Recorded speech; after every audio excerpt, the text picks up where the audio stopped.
Hi, welcome to Glencoe Museum. I'm Scott Gardner. I'm the Executive Director of Glencoe Museum and the Radford Heritage Foundation. I'm a native of Radford, and I went to Radford University and graduated with a degree in Spanish. But I always grew up with an interest in history, and after I graduated, I started volunteering at the Glencoe Museum, and that led to the directorship. So the city of Radford is named for Dr. John Blair Radford, and he was a medical physician. He had 7 children, and his eldest daughter was Anne Rebecca Radford, and they called her Nanny. Nanny went on to marry Gabriel Wharton in 1863, and the same year that they married was the year that he was promoted to the rank of Brigadier General. And Nanny's father gave the couple 554 acres of land, and that is the land that they built the house on.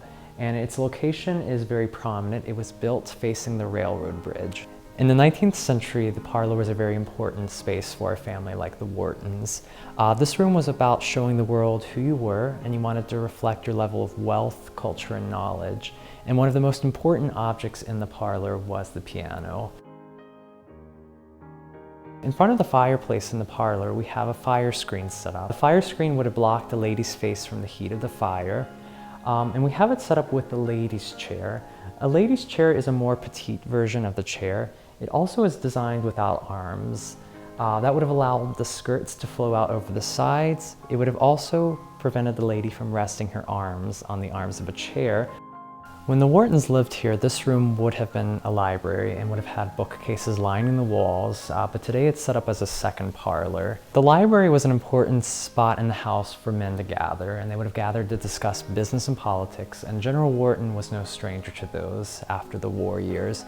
He was involved with the House of Delegates. He served 3 terms, and he was also involved with starting a rail line from here into West Virginia to tap into the coal resources. And throughout the home are interspersed objects that did belong to the Wharton family. Particularly in the library, we have General Wharton's map case and various objects that were part of their daily lives. General Wharton's son, William, followed in his father's footsteps. He studied engineering, he was interested in the development of this area, and he married Sue Heath. She married William in 1890, and William and Sue went on to have 3 children. Now, William passed away in 1918 due to a heart condition, but Sue Heath Wharton went on to live until 1958. The dining room at Glencoe is architecturally significant in that it's the only space in the house that retains all of the original finish on the woodwork. It has a dark color scheme, and in this era, housework was very difficult. Dirt showed up very easily. Dark finishes would hide that very well. I'm Jacob Hedrick. I'm a student at Radford University. I'm a history major. I'm also an intern here at Glencoe Museum in the city of Radford. So basically what I do here is I just help with research, I also do tours of the museum, just basically anything to help the director out. Upstairs we do have 2 rooms for our history exhibit. In one room you can learn a lot more about the Radford family. One neat piece that we have up there is the Bloody Bible that was actually carried by Dr. Radford's son at the Battle of Cedarville in 1864.